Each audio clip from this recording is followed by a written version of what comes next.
Naseem Abbas, English lecturer. Short story हम बच्चे पढ़ रहे थे, डार्क देवर एंड गोल्डन आई। तीसरी शॉर्ट स्टोरी है फर्स्ट ईयर में। हुआ यह था कि रॉकेट पे काम करने के लिए जाता है मगर वो कंप्लीट नहीं हो पाता।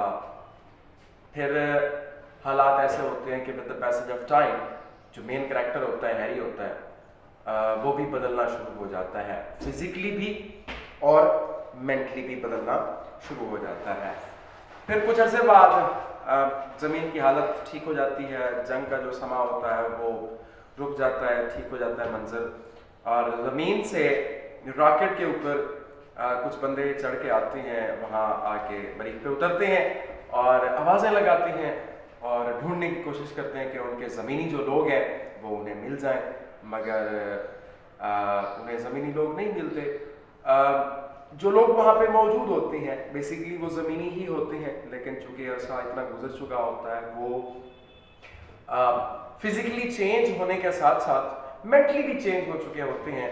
तो इस वजह से ना ज़मीनी लोग उनको पहचान पाते हैं और ना वो उन्हें कहते हैं कि हम ज़मीनी लोग हैं। क्यों? क्योंकि उन्होंने अब खुद को मरीखी समझना शुरू कर दिया था, चाहे उनमें हैरी ही क्यों ना हो, क्योंकि हैरी एक ऐसा करैक्टर था स्टार्ट के अंदर जिसके अंदर बहुत ज़्यादा रेजिस्टेंस थी, जो कि उसने जाके जब देखा हालात और इन्वायरमेंट को और माहौल को और बाकी तमाम चीज़ों को, टेम्परेचर को, तो उसे लगा कि हम यहाँ पे नहीं रह सकते क्योंकि हम ज़मीनी लोग हैं। फिर एक वक्त ऐसा आता है with the passage of time कि वो उन्हीं लोगों के बनाए हुए घरों पर तनकीद करता है, यानी अपने ज़मीनी लोगों के बनाए हुए घरों पर, यानी खुद पर तनकीद करता है और उसे पता नहीं होता कि वो खुद पर तनकीद कर रहा है। और फिर होता है जब वो आ जाते हैं, ढूंढ रहे होते हैं वहाँ पे ज़मीनी लोगों को, वो नहीं मिलते, लेकिन उन्हें वहाँ की वो समझते हैं उनके अकॉर्डिंग कि यहाँ के जो नेटिव्स हैं, जो बाशिंदे हैं, वो उन्हें नज़र आए हैं, जबकि वो एक्चुअली क्या होते हैं। ये आयरॉनिकल सिचुएशन है, सिचुएशनल आयरनी जिसे कहते हैं। ये एक राइटर का एक टेक्निक होती है जब वो इस्तेमाल करता है कि जो रीडर होता है उसे तो पता होता है कि क्या हो रहा है क्या नहीं हो रहा, जबकि अंदर वाले जो कैरेक्टर्स होते हैं उन्हें पता नहीं होता कि क्या हो रहा है। अब वो समझ रहे हैं कि वो ज़मीनी नहीं है बल्कि मरीखी लोग हैं, जबकि एक्चुअली वो ज़मीनी लोग हैं। और वो जो मरीखी लोग हैं वो ये समझ रहे हैं कि हम ज़मीनी लोग नहीं हैं, हम मरीखी लोग हैं, क्योंकि वो तो बदल ही गए ना with the passage of time उस इन्वायरमेंट की वजह से। बाहर की जो चेंजिंग्स हैं उन बाहर की चेंजिंग्स ने उनके माइंड के ऊपर असर किया, जिसकी वजह से वो सारे के सारे ना सिर्फ फिजिकली बल्कि मेंटली भी चेंज हो गए। और वो ढूंढ रहे हैं सारे, और जो लेफ्टिनेंट होता है, लेफ्टिनेंट जिसे कहते हैं, वो उसका जो एक वो नैब होता है कैप्टन का, तो उसे आके रिपोर्ट करता है कि हमने ऐसे ऐसे लोगों को देखा, यहाँ पे जो लोग हैं वो बड़े फ्रेंडली किस्म के लोग हैं, नेटिव्स हैं, हमने बातचीत की, ज़्यादा देर बातचीत नहीं की, लगता है ऐसा है कि वो अंग्रेज़ी बहुत जल्दी से सीख रहे हैं। तो फिर उसने खदशा जाहिर किया कि हो सकता है कि इन्होंने मारा हो, लेकिन वो लेफ्टिनेंट कहता है नहीं जनाब, वो तो बहुत ज़्यादा फ्रेंडली नज़र आते हैं, तो मेरा नहीं ख्याल कि उन्होंने मारा होगा। तो हम इस जगह पे पहुंचे थे, थोड़े से हमारे पास टेक्स्ट के लाइंस थोड़ी सी बच गई थी, उन्हें हम रीड करते हैं, उसके साथ जो भी होगा कुछ ग्रामर के पॉइंट्स होंगे वो भी डिस्कस करेंगे। फिर उसके बाद इसकी जो एक्सरसाइज है, एक्सरसाइज को भी देखेंगे, और इस शॉर्ट स्टोरी के ऊपर अगर थोड़ी सी बात मजीद हम कर सके तो वो भी ज़रूर करेंगे। तो मेरे ख्याल से हम कहाँ पे थे? हम थे जी डार्क है डार्क म्यूज द कैप्टन। कप्तान ने सोचा, या सोच में आके, म्यूज कहते हैं थिंकिंग, थॉट। हाउ मेनी, कितने हैं? 600-800। ओपिनियन, ये जो ओपिनियन होती है, बंदा अपनी राय देता होता है। मिसाल के तौर पे कोई मुझसे पूछे कि कितने परसेंट जो मैंने कुछ भी खाया है मुझे दिया गया, इसमें जी आप बताएं कि कितने परसेंट इसमें मीठा है, तो मैं अपनी ओपिनियन दूंगा, राय दूंगा। इसी तरह से एक राय है। 600-800, 6 से 800 आई वुड से मैं कहूँगा। Living in those marble ruins in the hills. Sir चूंकि एंड पे है, वोकेटिव नाउन है, इसीलिए उससे पहले कॉमे का इस्तेमाल है। और जो लिविंग है ये पार्टिसिपल क्लॉज है पूरी की पूरी। Living in those marble ruins, उन संगे मरमर के खंडरात में रहने वाले, इन द हिल्स, पहाड़ियों में संगे मरमर के खंडरात पर रहने वाले सर, जनाब पहाड़ियों पर संगे मरमर के खंडरात में रहने वाले तकरीबन 600 से 800 लोग होंगे। टाल लंबे कद वाले हैं, कॉमा हेल्दी सेहतमंद है, फुल स्टॉप ब्यूटीफुल वेमेन खूबसूरत औरतें हैं उनकी। अब ये जो टाल हेल्दी और ब्यूटीफुल है ये बेसिकली खवातीन के बारे में है। इसको जरा देखते हैं, इसकी कंस्ट्रक्शन को डिस्कस करते हैं कि ऐसा क्यों किया है उसने कि जब उसने लिखा जी टाल, फिर उसने लिखा हेल्दी,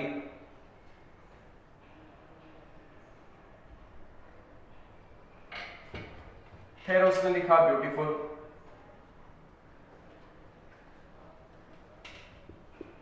और यहां उसने लिखा वेमेन। अब जरा पॉइंट जो समझने वाला है वो जरा देखिएगा बेटा कि टॉल के बाद उसने लगाया कॉमा,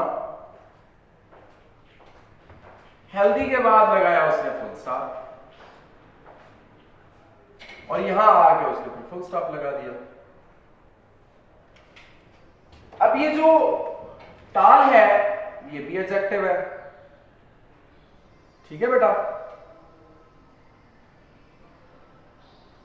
हेल्दी भी एडजेक्टिव है, ओके, और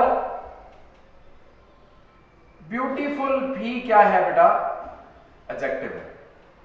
अब ये जितने के जितने एडजेक्टिव्स हैं, ये यहां से लेकर ये यहां तक, ये सारे क्या हैं, एडजेक्टिव्स हैं।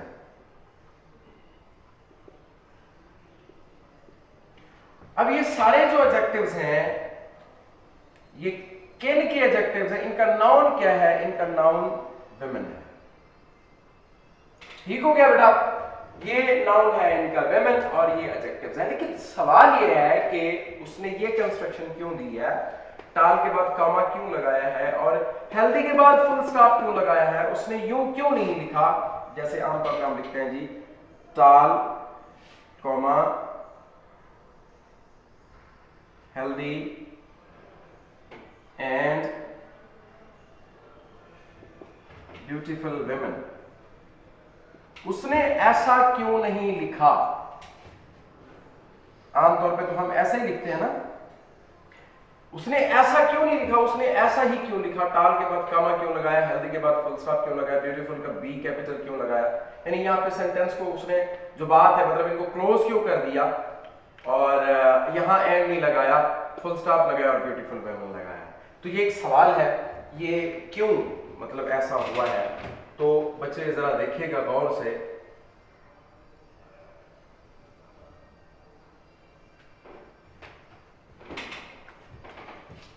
ऑर्डर ऑफ एडजेक्टिव्स होते हैं कुछ बेटा, ऑर्डर ऑफ या order of adjectives, order of adjectives, तरतीब जिसे कहते हैं। तो इसके लिए एक छोटा सा निमोनिक है बेटे, उसे आपने जहन में रखना है और उसके मुताबिक उसकी तरतीब सेट करनी है।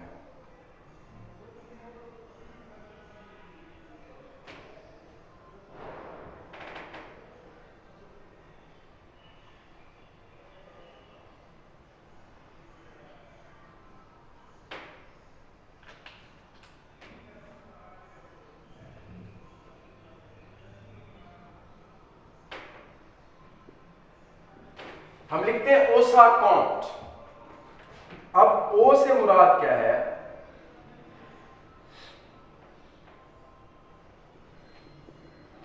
ओपिनियन।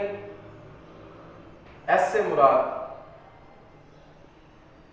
साइज, एस से मुराद शेप, ए से मुराद एज, सी से मुराद कलर, COLOUR भी लिख सकते हैं कलर। ओ से मुराद ओरिजिन, एम से मुराद मटेरियल, पी से मुराद पर्पस और टी से मुराद टाइप। ये हमारे पास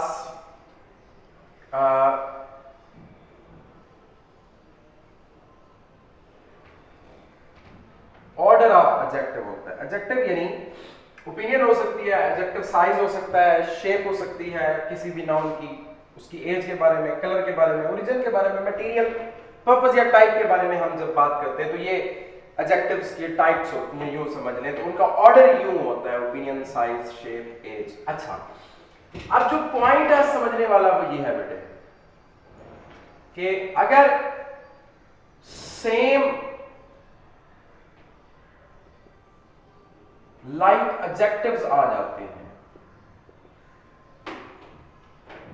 तब हम क्या करते हैं? नंबर 1, हम कॉमा का इस्तेमाल करते हैं। नंबर 2, हम एंड का इस्तेमाल करते हैं। अगर सेम लाइक एडजेक्टिव्स, ठीक हो गया। अब यहां पे देखिए, अगर हमारे पास डिफरेंट एडजेक्टिव्स हैं,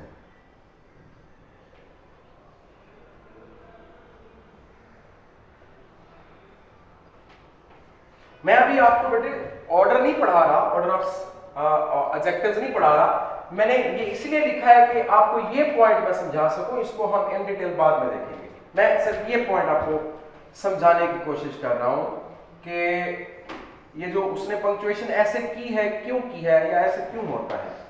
अच्छा, जो डिफरेंट एडजेक्टिव्स होते हैं बेटे, उनके लिए हम क्या इस्तेमाल करते हैं? उनके लिए हम इस्तेमाल करते हैं number 1 full stop,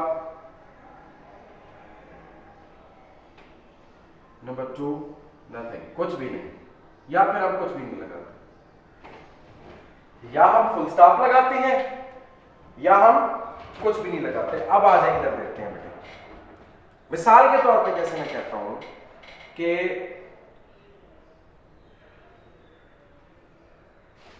it is black and white.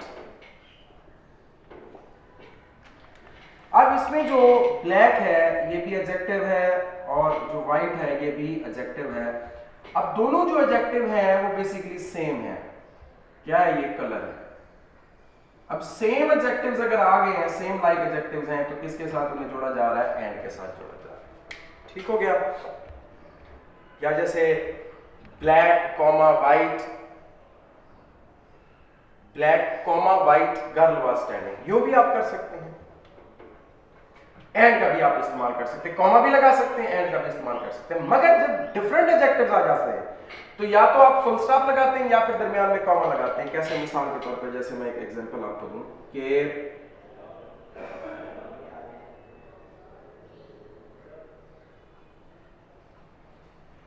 Beautiful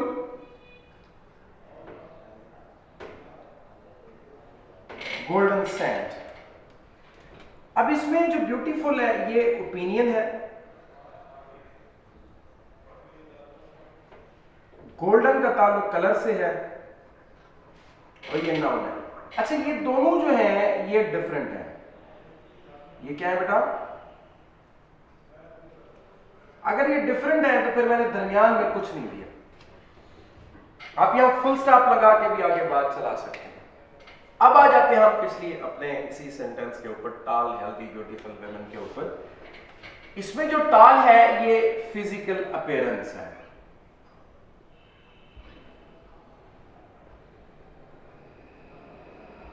physical appearance है ना टाल। हेल्दी होना भी फिजिकल अपीयरेंस है। ठीक है? ये दोनों सेम है और ये क्या है? ओपिनियन है।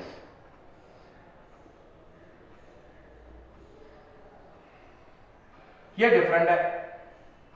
ये सेम लाइक एडजेक्टिव्स हैं, ये डिफरेंट है। अगर सेम लाइक एडजेक्टिव है तो कॉमा लगाएंगे, अगर इनके साथ डिफरेंट एडजेक्टिव का इस्तेमाल है तो फिर फुल स्टॉप आएगा और फुल स्टॉप के बाद ही ब्यूटीफुल वुमेन आएगा।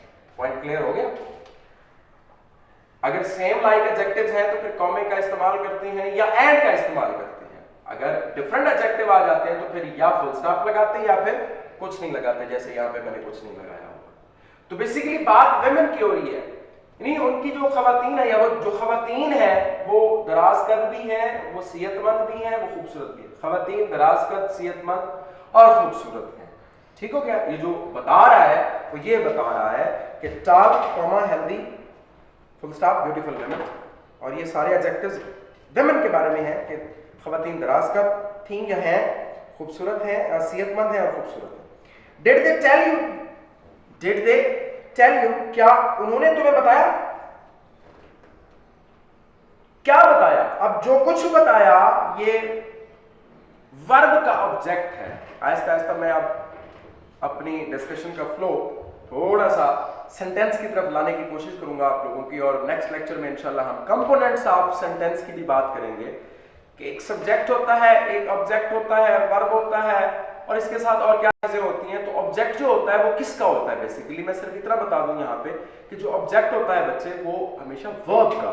जब आप इस तरह के जो कि फेमिलियर ऑब्जेक्ट होता है, यानी जो हम जानते हैं सेंटेंस के अंदर, जैसे एक सब्जेक्ट है एक ऑब्जेक्ट है, तो इस तरह का जो ऑब्जेक्ट होता है वो बेसिकली सब्जेक्ट का ऑब्जेक्ट नहीं होता बल्कि वर्ब का ऑब्जेक्ट होता है। तो इसमें जो वर्ब है वो टेल है। इस टेल का ऑब्जेक्ट यू भी है, और इस टेल का ऑब्जेक्ट जो टेल किया उसने, यानी जो बताया गया, वो भी ऑब्जेक्ट है।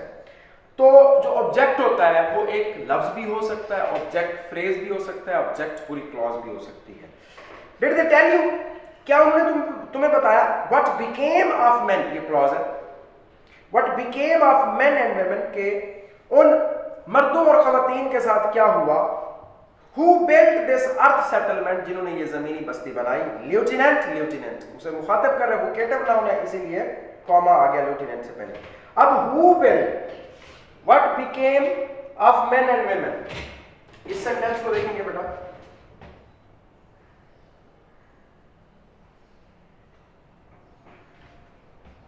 Men, what became men and women who built whatsoever। अच्छा, मैं यहां पे थोड़ी सी चेंजिंग कर लूं। अगर मैं यहां पे लिखूं which, अब क्या करेंगे हम? ये सेंटेंस ठीक होगा। What became men and women which built, आगे जो भी है built, अर्थ सेटलमेंट वगैरह वगैरह जो भी है। अब इसमें जो which है, ये पहले तो हमें ये अंडरस्टैंड करने की कोशिश करनी चाहिए कि इसके पीछे जो नाउन खड़े हुए हैं, यानी विमेन और मेन, ये एक नाउन है, ये नाउन्स है, ये भी नाउन है, ये भी नाउन है। तो ये जो आगे विच क्लॉज आ रही है, तो बेसिकली ये किसके बारे में है? ये इन्हीं नाउन्स के बारे में है, और पीछे रिलेट कर रही है। तो इस वजह से ये जो हमारे पास प्रोनाउन होगा, इसे हम कहेंगे रिलेटिव प्रोनाउन। क्या कहेंगे बेटा? रिलेटिव प्रोनाउन कहेंगे। ठीक हो गया? अच्छा, अब हमने देखना ये है कि ये जो रिलेटिव प्रोनाउन हमने विच लगाया है, क्या ये सूटेबल है या नहीं है? यानी विच लिविंग थिंग्स के लिए, इंसानों के लिए इस्तेमाल हो सकता है? तो जवाब आएगा आप लोगों को नहीं। तो यहां पे ये विच का इस्तेमाल गलत हो जाएगा। ठीक हो गया? तो किसका इस्तेमाल करेंगे? अगर हम विच का इस्तेमाल नहीं करेंगे तो फिर हम लामहला तौर पे, चूंकि हु इंसानों के लिए, पर्सन्स के लिए इस्तेमाल होता है, तो हु, यानी ये एक मिस्टेक है। मैं समझाना ये चाह रहा था आप लोगों को कि ये एक मिस्टेक है, हमें इस तरह की मिस्टेक से भी बचना चाहिए। बेटे जब पीछे नाउन पर्सन हो तो फिर आप हु लगाते हैं, और बेटे जब पीछे नाउन कोई थिंग हो तो फिर आप विच लगा सकते हैं। और जो दैट होता है या दैट होता है, ये दोनों के लिए इस्तेमाल हो सकता है। ठीक हो गया? अच्छा जी, तो क्या उन्होंने तुम्हें बताया कि उन मर्दों और औरतों का क्या हुआ? ल्यूटिनेंट या लेफ्टिनेंट, जिन्होंने ये जमीनी बस्ती बनाई।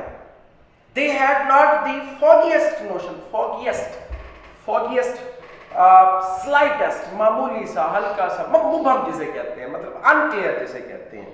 They had not the foggiest notion कहते हैं ख्याल, idea. They had not the foggiest notion of what happened to this town or its people। उन्हें बिल्कुल भी मामूली सा भी पता नहीं है कि इस कस्बे और इस कस्बे के लोगों के साथ क्या हुआ। स्ट्रेंज, बड़ी अजीब बात है, यानी इट इज स्ट्रेंज थिंग, ये बड़ी अजीब बात है। यू थिंक, तुम्हारा ख्याल है, दोज मार्शियंस किल्ड देम, उन मरीखियों ने उन्हें कत्ल किया। दोज मार्शियंस किल्ड, अच्छा इसमें ना देखिए, अब ये जो you think those Martians killed them, इसमें कोई क्वेश्चन वाली स्टेटमेंट नहीं है, सिंपल स्टेटमेंट आगे क्वेश्चन लगाया गया है। तो ये कन्वर्सेशन में जब आप इंटोनेशन की मदद से गुफ्तगू कर रहे होते हैं, अपने जो लैंग्वेज है, चूंकि खासतौर पे जो इंग्लिश लैंग्वेज है बेटे वो राइज एंड फॉल की लैंग्वेज है, मतलब बात करते करते अगर आप अपना पिच या जो अपनी टोन है उसको अगर आप क्वेश्चन बनाना चाहें तो सिंपल स्टेटमेंट क्वेश्चन भी बन सकती होती है। तो ये कन्वर्सेशन में चलता होता है ऐसे। You think those marshals killed them, तुम्हारा ख्याल है कि और मरीखियों ने उन्हें कत्ल किया? वो जवाब देता है दे लुक सरप्राइजिंगली, हैरान कुन हद तक, surprisingly, they look surprisingly peaceful, वो हैरान कुन हद तक पुरसुकून दिखाई देते हैं। Chances are a plague did this down in sir, इस फिक्र को भी देख लेते हैं। Chances are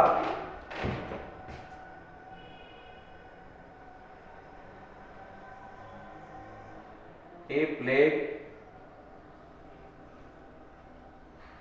did this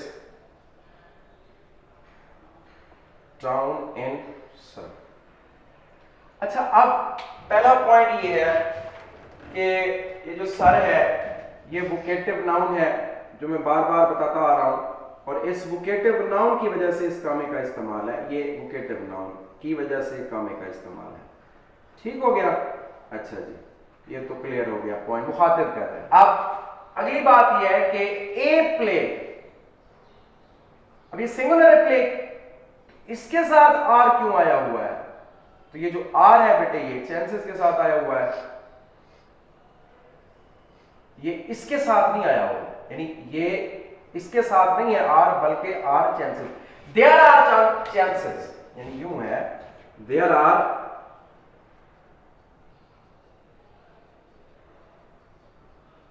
chances, इम्कानात ये है दैट के ए प्लेग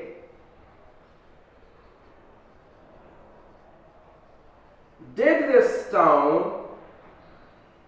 इन सर।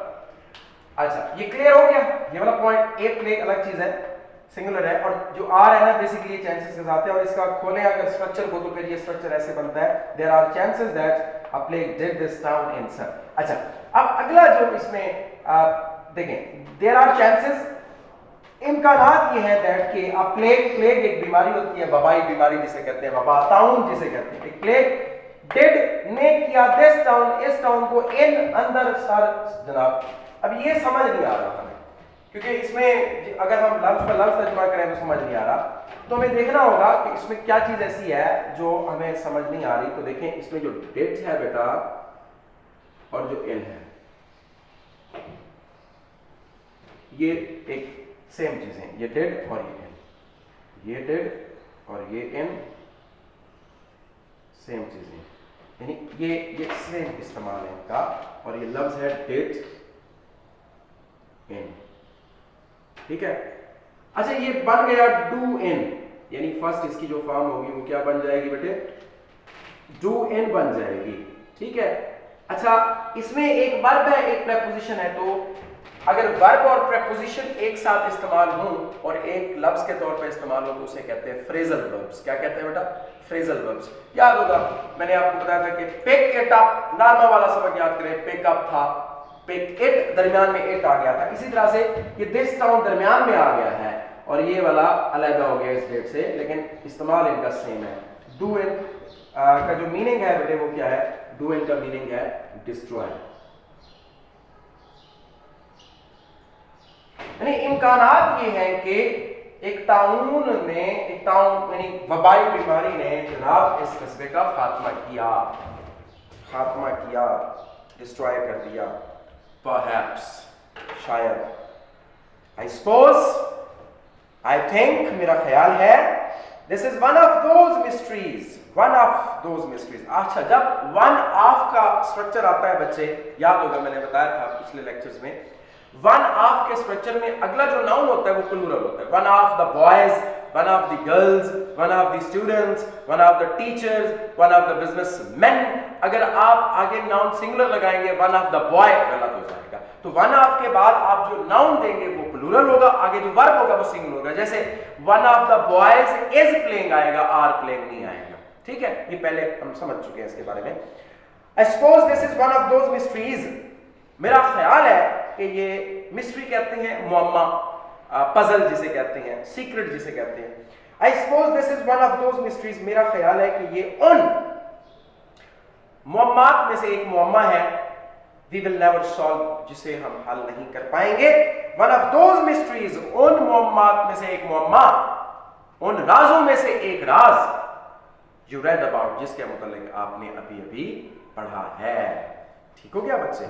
अच्छा, अब जो है ना, ये जो शॉर्ट स्टोरी है, इसमें अब चीजें आपको समझ आ जानी चाहिए कि जो हमने स्टार्ट में एक कंपैरिजन किया था, एक तरफ हमने रखी थी यूटोपियन वर्ल्ड, एक तरफ रखी थी हमने डिस्टोपियन वर्ल्ड। यूटोपियन वर्ल्ड एक ऐसी वर्ल्ड होती है जिसमें वो भी इमेजिनरी वर्ल्ड होती है लेकिन हर चीज अच्छी होती है, लेकिन डिस्टोपियन वर्ल्ड भी इमेजिनरी है, उसमें हर चीज बुरी होती है। अब देखना ये हमने कि इसको हम कैसे कंपेयर कर सकते हैं कि जो अर्थ है वो यूटोपियन वर्ल्ड बन सकती है अगर इसमें से वॉर का एलिमेंट निकाल दिया जाए, और जो मरीख की वर्ल्ड है, यानी आउट ऑफ दिस अर्थ जो वर्ल्ड है वो डिस्टोपियन है, उसमें सारी चीजें बुरी हैं, एक वार का एलिमेंट नहीं है वहां पे मौजूद। अगर वार का एलिमेंट वहां से निकाल दिया जाए तो वो भी सारी की सारी डिस्टोपियन वर्ल्ड बन जाती है, क्योंकि उसमें कोई भी एक ऐसी चीज नहीं है जो इंसानी जिंदगी के साथ मुवाफकत रखती हो।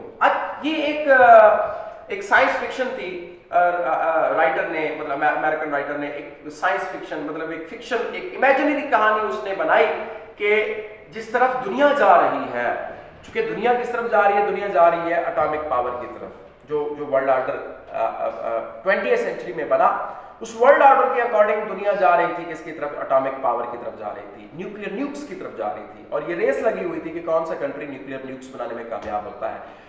और हमने इसका एक्सपेरिमेंट भी देखा हिरोशिमा नागासाकी के ऊपर, फिर उसका नतीजा भी हमारे सामने आ गया। तो ये वो प्रॉब्लम्स है जिनको मद्देनजर रखते हुए राइटर ने ये एक साइंस फिक्शन लिखा, और उसमें उसने क्या कहा कि अगर जमीन के ऊपर हम ये जंग छेड़ देते हैं, और खासतौर पे न्यूक्लियर वॉर का हम अगर इनिशिएटिव लेते हैं और ये जंग छिड़ जाती है फॉर एग्जांपल, तो फिर नतीजा क्या निकलेगा? नतीजा ये निकलेगा कि पूरी की पूरी दुनिया तबाह बर्बाद हो जाएगी, और हमें नतीजतन एक ऐसी सरजमीन की तरफ जाना पड़ेगा जिसका ताल्लुक जमीन से नहीं है, बल्कि जमीन से बहुत दूर एक मरीख सियारे को हम फॉर एग्जांपल पकड़ लेते हैं कि मरीख सियारे पे हम चले जाते हैं, वहां जाके अपनी जिंदगी की बका ढूंढने की कोशिश करती हैं।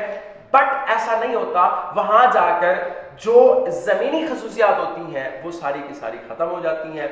जो जैसे जमीन का टेम्परेचर है, जमीन की चीजें हैं, जमीन का जितना कुछ भी है वो सारा अच्छा है, मगर जब वहां जाते हैं उसका टेम्परेचर भी अलग है, आइडेंटिटी क्राइसिस का शिकार हो जाता है बंदा, फिजिकली चेंज हो जाते हैं साथ साथ इंसान, और साथ साथ मेंटली भी बदल जाते हैं। तो किस तरह से वो फिजिकली जो बाहर का एटमॉस्फेयर है वो किस तरह से इंसान के अंदर के एटमॉस्फेयर को बदलता है, और हमने एक कैरेक्टर के अंदर एक चेंज अपनी आंखों के सामने देखी है कि कैसे उसका माइंड आहिस्ता आहिस्ता बदला है। अब हम पढ़ते हैं बेटे थोड़े से शार्ट क्वेश्चन की तरफ। इसके शार्ट क्वेश्चन में थोड़े से आपके साथ डिस्कस करूंगा, आप अंडरस्टैंड करने की कोशिश करेंगे और इन्हें राइट डाउन करने की कोशिश करेंगे। इसमें मैं कुछ पॉइंट्स आपको बताता जाऊंगा। पहला सवाल है, why did Harry want to go back to earth? क्यों जाना चाहता था? अभी हमने डिस्कस किया कि जो एनवायरनमेंट था वो स्फीयर किस्म का एनवायरनमेंट था, ठीक हो गया, और वहां की जितनी भी चीजें थी, चाहे पीच ट्रीज था, जो भी मतलब वहां पे उन्होंने ग्रास उगाई या खाने पीने की चीजें उगाई थी, वो सारी की सारी हैरान कौन चीजें थी। फिर साथ साथ फॉग थी रात के बाद, उसने भी डिस्टर्ब किया, हवा थी उसने भी डिस्टर्ब किया, जिसकी वजह से हैरी वापस जाना चाहता था। Why did he want to stay? रहना क्यों चाहता था? अल्टीमेटली चूंकि एक थ्रेट भी था उसे, एक थ्रेट से बचने के लिए उसे और थ्रेट का सामना, जैसा कि उसने क्या पढ़ा है, खूबसूरत सा राइटर ने कहा जी कि उसने एक ऐसे आदमी की तरह आए हम चलते हैं, एक ऐसे आदमी की तरह जो समंदर के किनारे खड़ा है और डूब जाने के लिए और उसमें चले जाने के लिए तैयार खड़ा है, ठीक हो गया। फिर आगे चल के एक और भी बात करता है कि मेरी हालत ऐसे महसूस करता हूं जैसे किसी पहाड़ी नदी के अंदर जो नमक की कान है, जैसे वो घुल रही है, मैं भी वैसे ही घुलता हुआ अपने आप को महसूस करता हूं। तो एक थ्रेड से निकल के दूसरे थ्रेड का उन्हें सामना, भाई जमीन पे जंग छिड़की है तो इस वजह से वो नहीं, क्योंकि जान जाहिर प्यारी है यार किसी को, life is very very important, चाहे किसी की भी लाइफ हो, तो इस वजह से वो वहां से निकल आए इस वॉर की वजह से। अब वो उस वॉर में क्यों जाना चाहेंगे? तो उन्हें मजबूरन वहां पे स्टे करना पड़ा। What climate did they? अब क्लाइमेट की सूरत हाल आपके सामने हमने पढ़ी है कि टेम्परेचर बहुत ज्यादा स्फीयर किस्म का था, हवा summer build the canals dry, आपने पढ़ा है, उसमें मौसम गर्मा शिद्दत के साथ हवा, आग बरसाती हवा थी, रात को फॉग होती थी, हवा गंदी, इवन के वहाँ के जो रोगन थे घरों के वो भी परत परत हो गए और उखड़ गए। What was the condition of bittering family on hearing the news of the war on the earth?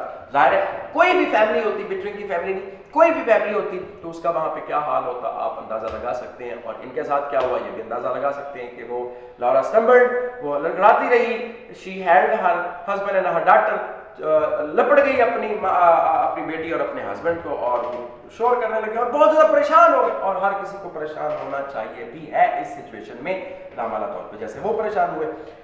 What did they want to grow? क्या उगाना चाहते थे? पीच ट्रीज उगाना चाहते थे, वो ग्रास उगाना चाहते थे, या खाने पीने की जितनी भी बागात में चीजें उगाना चाहते थे। मगर हुआ ऐसे कि जो भी चीजें उगाई गई वो सारी की सारी ऑड किस्म की थी, वो सारी की सारी स्ट्रेंज किस्म की थी, और उन्होंने बजाय उनके खौफ में कमी पैदा करने के, उन चीजों ने उनके खौफ को मजीद बढ़ा दिया। What was the condition of their house? अभी बताया मैंने, वो घर के साथ क्या हुआ, तख्ते उड़ गए, वाप्ड आउट ऑफ शेप, शक्लें उनकी बदल गई तख्तों की, फॉग ने तबाह कर दिया, हवा ने तबाह कर दिया, और जो रोगन थे उनके घरों के वो भी पर पील्ड हो गया, फ्लेक्ट पील्ड हो गए। अच्छा, what was the advice Harry gave to the people? क्या उसने एडवाइस की थी? उसने एडवाइस ये की थी कि लेट्स बिल्ड रॉकेट बनाते हैं और वापस चलते हैं, क्योंकि यहाँ पे हम सरवाइव नहीं कर सकते। अगर हम यहाँ पे सरवाइव नहीं कर सकते तो फिर हमें वापस जाना चाहिए। उसने कहा जी और वापस चलते हैं। वापस चलने के लिए हमें क्या करना चाहिए? हमें रॉकेट बनाना चाहिए, और रॉकेट बनाने में आप लोगों को मेरी मदद करनी चाहिए। अच्छा, अब अगला सवाल है, how dangerous can a Martian virus be? अच्छा, it can be very dangerous. ये किस कदर डेंजरस हो सकता है? एक सेंटेंस बताऊंगा, बाकी आप खुद समझदार हैं, समझ जाएंगे कि ये उनकी शनाख्तों की धज्जियां उड़ा के रख सकता था, और ये उनके माजी की यादों को जलाकर राख कर सकता था। ये इस कदर स्वेर किस्म का अमेरिकी वायरस था और इस कदर खतरनाक था। अच्छा, इसमें लास्ट जो पॉइंट है वो है पंक्चुएशन का। पंक्चुएशन को हम कर लेते हैं, और उसके बाद बच्चे हम नेक्स्ट शॉर्ट स्टोरी को देखेंगे नेक्स्ट लेक्चर में। पंक्चुएशन का ये जो सवाल है ये हम कर लेते हैं। हाँ जी,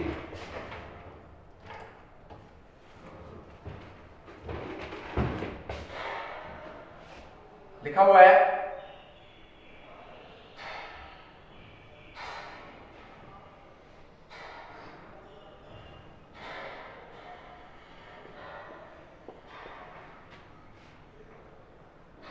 the town's empty,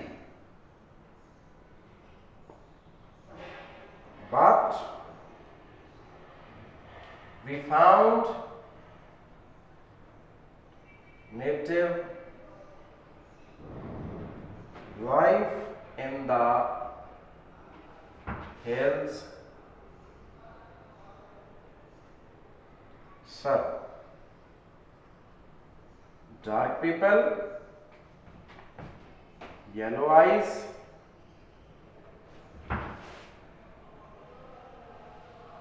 the Martians, very friendly,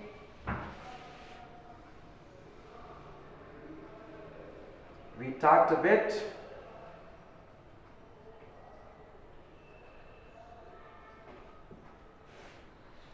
but not much. They learn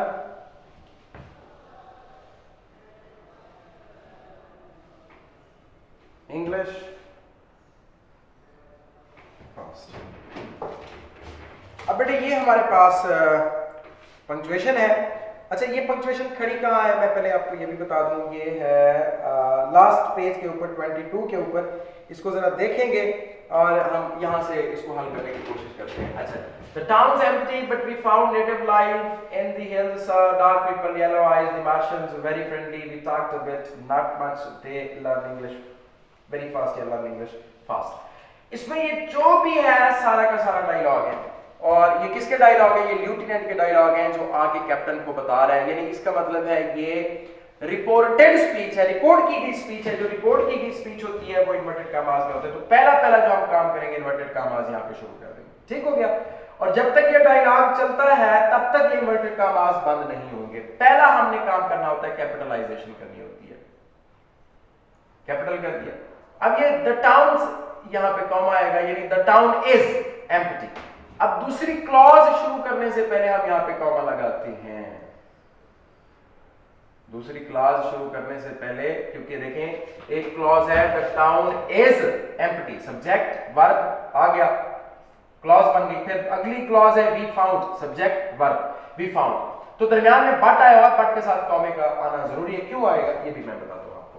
the town is empty but we found native life in the hills. सर मुखातिब कर रहा है तो यहाँ पे कॉमा आएगा, यहाँ पे बात पूरी हो गई, ठीक हो गया, एक सेंटेंस हमारा पूरा हो गया। फिर डार्क पीपल है, यानी they are dark people, capital, फिर यहां फुल स्टॉप, बात पूरी हो गई, ठीक है। फिर दे हैव येलो आईज, ये वाई कैपिटल आ जाएगा, फिर यहां बात खत्म। कौन है? दे आर मार्शियंस, मरीखी हैं, द मार्शियंस आ गया, यहां बात पूरी। दे आर वेरी फ्रेंडली, फिर यहां पे भी कैपिटल आ गया, वेरी फ्रेंडली, और यहां पे फुल स्टॉप आ गया, देखते जाइएगा। We talked a bit not much, ये बात शुरू हो रही है तो ये W बड़ा आएगा। We talked a bit not much, they learn, अब यहाँ पे बात, यहाँ पे अभी पूरी नहीं हुई तो इसलिए कॉमा लगा देंगे। दे लर्न इंग्लिश, इंग्लिश का ई क्या आएगा? कैपिटल आएगा। दे लर्न इंग्लिश फास्ट, यहाँ पे बात खत्म होगी और यहाँ पे फुल स्टॉप आ जाएगा, ठीक हो गया। तो ये हमारी जो है ना क्या कहते हैं कि, बल्कि इसको हम ये अगर यहाँ पे कॉमा ना लगाएं, यहाँ फुल स्टॉप लगा दें तब भी ठीक है, और ये टी कैपिटल कर दे तब भी ठीक है, अगर कॉमा लगा दे तब भी ठीक है, मसला नहीं है। तो वी टॉक्ड अ बिट, फिर अच्छा ये एक क्लॉज बन जाती है, we talked a bit. Not much ये एक और क्लॉज है। फिर दो जब क्लॉजेज हैं उनको सेपरेट करने के लिए भी कॉमा हम लगाते होते हैं। तो इस एक दो लाइंस में देखेंगे कितनी पंक्चुएशन हमारे पास आ गई।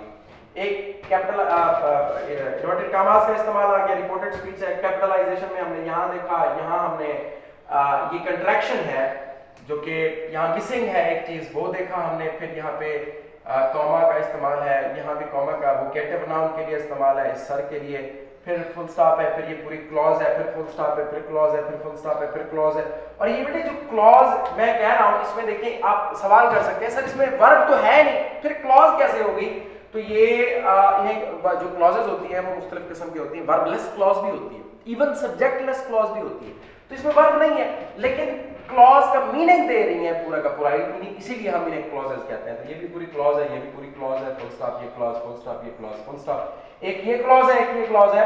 तो चूंकि ये जो क्लॉज है नॉट मच, ये बेसिकली टॉक्ड के मुताल्लिक है, जुड़ी हुई है इसके साथ, इसीलिए हमने कॉमा लगा दिया, we talked a bit not much. अगर यहाँ कोई और बात होती तो फिर यहाँ फुल स्टॉप लगाते, इस क्लॉज को हम सेपरेट कर देते, ठीक हो गया। हमने कॉमा क्यों लगाया? क्योंकि ये जो नॉट मच है ये बेसिकली टॉक के मुताल्लिक बात रही, हमने थोड़ी बहुत बात की लेकिन ज्यादा बात नहीं की, नॉट मच, ज्यादा क्या, ज्यादा नहीं की, बात नहीं की, तो फिर पीछे के साथ जुड़ा हुआ है इसलिए कॉमा लगाएंगे। फुल स्टॉप आ गया, कैपिटल आ गया। इंग्लिश चूंकि ये एक लैंग्वेज है तो लैंग्वेज का जो पहला लेटर होता है कैपिटल होता है, तो they learn English fast. Point clear हो गया? अच्छा, अब मैंने आपसे कहा था कि मैं ये बताऊंगा कि जब दो क्लॉजेस को बट से जोड़ा जा रहा है तो कॉमा आता होता है। तो इस पॉइंट को आप बेटे हाईलाइट कर लें और अंडरलाइन कर लें। नेक्स्ट लेक्चर जो ही बेटे शुरू होगा इंशाल्लाह हम उसमें पहला काम ये करेंगे कि ये बताएंगे कि यहाँ पे कॉमे का इस्तेमाल क्यों हुआ है। अब तक हमने 3 शॉर्ट स्टोरीज पढ़ी हैं और तीनों शॉर्ट स्टोरीज की जो चीज़ें हमने फोकस की हैं वो मैं बता दूं। ट्रांसलेशन को हमने फोकस किया और ट्रांसलेशन के हवाले से मैंने ये बात की है कि जो पैराग्राफ्स होते हैं उन पे फोकस करना है आपने, एक एक लाइंस या डायलॉग्स पे आपने ट्रांसलेशन के लिए फोकस नहीं करना। कम से कम 5-6 लाइंस होनी चाहिए किसी भी पैराग्राफ की। इसमें देख लें summer burn the canals dry वाला, ये इंपॉर्टेंट है पैराग्राफ। और फिर Harry I got a whole load of metal and some blueprints, you want to work in my metal shop, you are welcome, एक ये है। फिर पेज नंबर 19 पे आ जाए, दूसरा पेज है इस शॉर्ट स्टोरी का। Nonsense, Mister Bittering looked out of the windows, we are clean decent people, he looked at his children, ये वाला पैराग्राफ है। फिर इसके बाद अगर आप स्टार्ट में आ जाए तो पहला पैराग्राफ है और उसके बाद the wind blew as if to flake away their identities, ये वाला पैराग्राफ है। ये ट्रांसलेशन के हवाले से बड़े इंपॉर्टेंट है। फिर उसके बाद हमने सिनोनिम्स पे बात की। सिनोनिम्स में साथ साथ बताता जा रहा हूँ, आपको ज़रूरी तौर पे नोट कर रहे होंगे। उसके बाद शॉर्ट क्वेश्चन पे बात आती है, पंक्चुएशन पे बात आती है और एमसीक्यू पे बात आती है। तो पंक्चुएशन भी हम जितना हो सकता है एक एक चीज़ को हम साथ साथ टेक्स्ट में भी डिस्कस कर रहे हैं और एट द एंड भी हम उसे डिस्कस कर रहे हैं। तो उम्मीद है कि आप सबको ये चीज़ें समझ आ रही होंगी। फिर भी किसी का कोई मसला और प्रॉब्लम हो, आप सवाल कर सकते हैं। मिलते हैं इंशाल्लाह नेक्स्ट लेक्चर में। तब तक के लिए अल्लाह हाफिज़। Thank you very much.